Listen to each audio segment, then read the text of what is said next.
Assalamualaikum warahmatullahi wabarakatuh. Alhamdulillahirabbil alamin wal aqibatu lil muttaqin wala udwana illa 'alal zalimin. Wassalatu wassalamu ala asyrafil anbiya'il mursalin sayyidina wa maulana Muhammadin wa ala alihi washabihi wa barik wasallim ajmain. Amma ba'du. Para pemirsa SLB Negeri Plamban Channel yang dirahmati Allah Subhanahu wa taala. Marilah di jelang sore hari menjelang buka puasa ini kita sama-sama panjatkan syukur kepada Allah Subhanahu wa taala atas limpahan rahmat, taufik dan hidayah serta inayah kepada kita semua. Salawat dan salam tidak lupa kita sampaikan kepada kutuah kita, kekasih kita, pemberi syafaat nanti di yaumul qiyamah, Nabi besar Muhammad sallallahu alaihi wasallam serta para sahabat, keluarga dan pengikutnya ila yaumil qiyamah. Para pemirsa SLB Negeri Plamban Channel yang dirahmati Allah Subhanahu wa taala.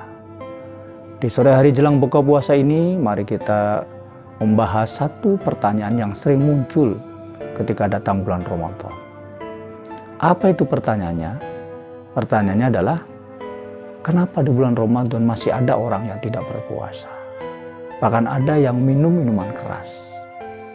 Padahal sabda Nabi bahwa di bulan Ramadan setan sudah diikat, setan sudah diborgol, sudah dibelenggu. Masih ada orang yang berbuat maksiat. Mengapa bisa begitu? Untuk menjawab atas pertanyaan tersebut, mari kita lihat jawaban seorang ulama dari Palestina. Dia bernama Muhammad Sulaiman Nasrullah Al-Fara. Dia menulis satu kitab yang berjudul Salasun Hadisan Ramadhaniyah. 30 hadis yang berhubungan dengan bulan Ramadan. Di kitab itu, di awal hadis, dia tulis hadis dari Imam Nasa'i. Qala Nabi sallallahu alaihi wasallam, atakum ramadhana syahrul mubarak tuftau fi abwabul sama wa tuhlaku fihi abwabul jahim wa tughalu fihi maradatus syayatin lillahi fihi lailatun khairum min alfi syahr man hurima khairaha faqad hurima. Telah datang pada kalian bulan Ramadan, bulan yang penuh dengan keberkahan, bulan yang di dalamnya dibuka pintu-pintu langit. Dalam hadis Imam Ahmad disebut dengan Abwabul Jannah, dibuka pintu-pintu surga dan ditutup pintu-pintu neraka dan diikat, diborgol, dirantai para pembesar-pembesar setan. Di dalamnya ada satu malam si Allah SWT yang lebih baik daripada 1000 bulan. Barang siapa yang tercegah untuk melakukan perbuatan kebaikan, maka dia tidak mendapatkan kebaikan-kebaikan di malam tersebut. Muhammad Sulaiman Nasrul Al-Fara menjelaskan kenapa kemudian setan dibelenggu tetapi masih ada manusia yang maksiat dalam 2 jawaban atau 2 poin. Poin pertama atau alasan pertama, menurut beliau, bahwasanya pada manusia ada karakter nafsu, yang mana nafsu ini mendorong manusia untuk melakukan perbuatan keburukan atau kemaksiatan. Sebagaimana disebutkan dalam surat Yusuf, karakter nafsu ini. A'udzubillahi minasyaitonirrajim, inna nafsa la'amaratum bisu. Sungguhnya nafsu ini, nafsu itu mencegah atau mendorong manusia, memerintahkan manusia untuk melakukan keburukan-keburukan. Sudahlah, jangan kamu berpuasa, nanti kamu lapar. Kamu bisa kok pura-pura puasa. Malamnya kamu sahur, ketika kamu bekerja di tempat yang jauh dari rumah, kamu beli makan. Ketika kamu pulang ke rumah, pura-pura kamu puasa. Nah itu nafsu mendorong pada kita untuk melakukan kemaksiatan. Selain itu menurut beliau, bahwasanya pada manusia ada tusu, ada kebiasaan-kebiasaan buruk yang ternyata sampai bulan Ramadan pun itu dia tetap lakukan. Misalkan kebiasaan tidur setelah subuh. Padahal menurut para ulama, ba'da subuh tidur itu makruh. Karena ketika pagi hari itu adalah datangnya rezeki dari Allah Subhanahu wa taala. Sehingga ketika dia tidur tentu tidak akan datang rezeki kepadanya. Para pemirsa SL Bening Pelambangan Channel rahmati Allah SWT. Jadi yang menjadikan maksiat pada manusia di bulan Ramadan pada poin yang pertama ini karena nafsu manusia itu sendiri dan karena kebiasaan-kebiasaan buruk manusia, bukan dari kalangan setan atau dari kalangan jin.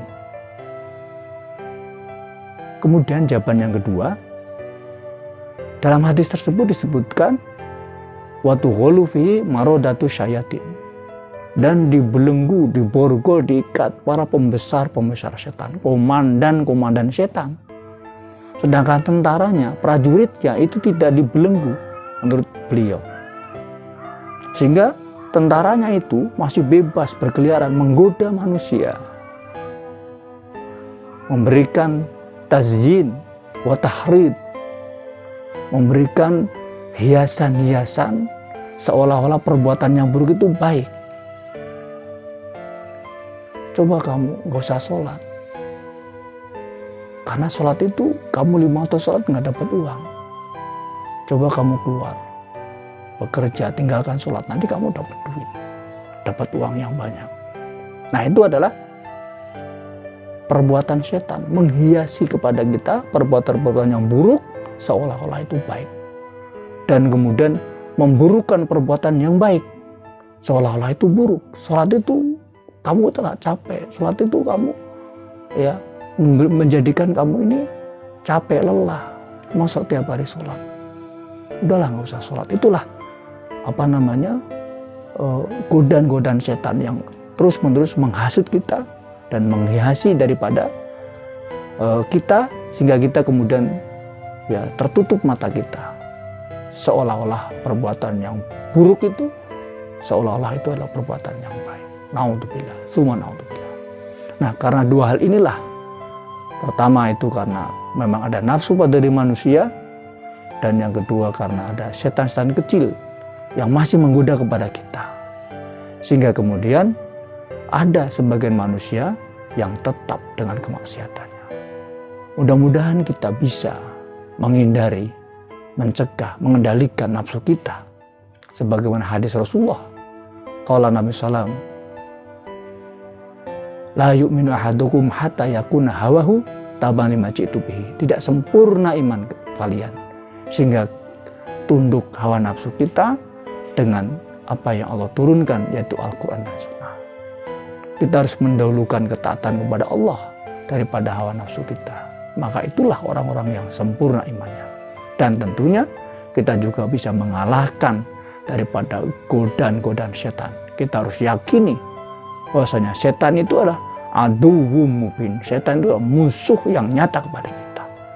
Jangan sampai kita anggap ya perbuatan-perbuatan yang didorong oleh setan itu adalah perbuatan yang baik. Kita pastikan bahwa dorongan setan, godaan setan, semuanya adalah perbuatan yang akan menjerumuskan kita ke dalam dosa dan wajib kita tinggalkan. Mudah-mudahan puasa di bulan ini bisa melatih kita untuk menundukkan hawa nafsu kita dan menguatkan diri kita agar tidak tergoda oleh setan.